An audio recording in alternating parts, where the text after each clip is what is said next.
Well, hello world. Here I am back again. I have a nice box here to open from those lovely people who are Rega. Okay, all right. And so here I go, opening this stuff up. A lot of rubbishy bits. So your compliment slip there, and inside. Trying not to get these bits everywhere, so do forgive me for being a bit ginger here. I don't mean ginger in the hair sense, I mean ginger in the clumsy sense, I suppose. Right, get rid of that box. Here I am back again, sorry, my ugly face.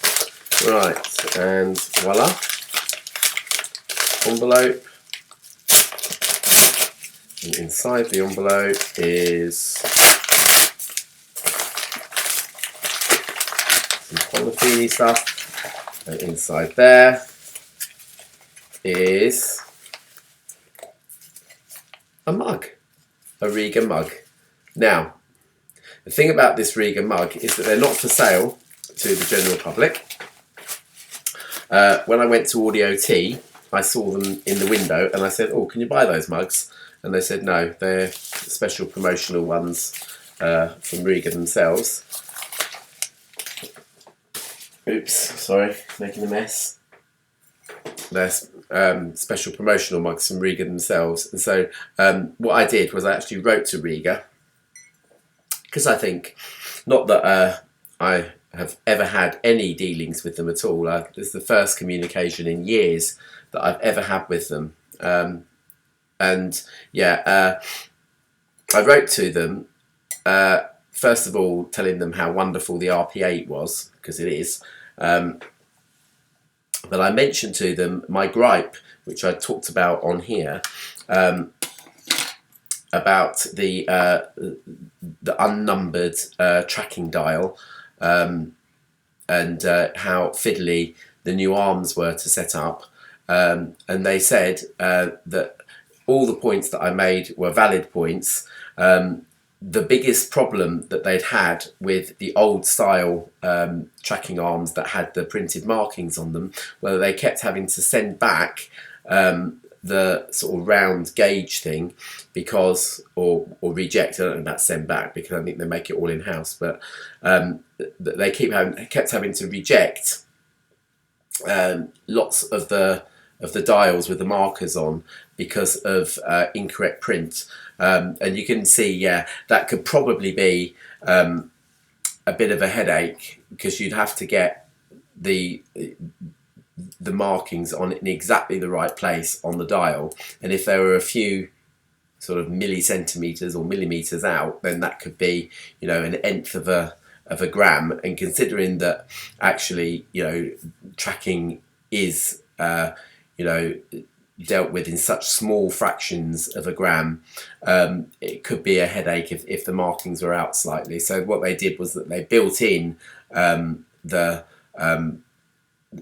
markings into the moulding, and did it, but then it made it very hard to read. They said rest assured that we are working on a far easier way of and far more accurate way of setting up the tracking and anti-skating stuff. So that was really nice of them, and they sent me a mug.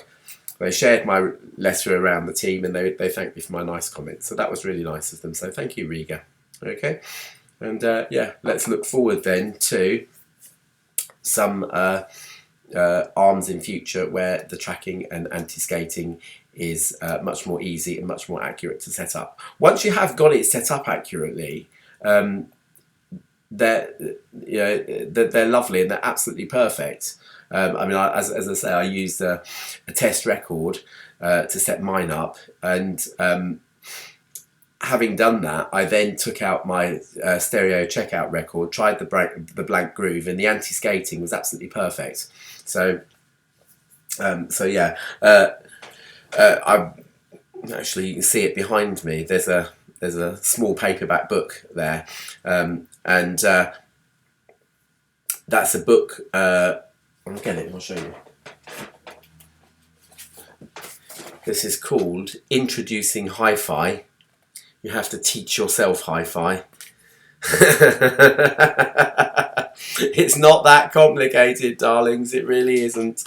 Just buy some stuff and hope it sounds nice together, or make sure it sounds nice together before you've bought it. That's all you've got to do. But there you go. This guy, Peter Turner, wrote this book called Introducing Hi-Fi, and he was talking about anti-skating in there. And you know, it's been a problem and a compromise, you know, ever since, you know, the inception of the record player. So so yeah, you know, it is, you know, an issue. Okay. So yeah, actually, you know, setting perfect anti-skating will never happen.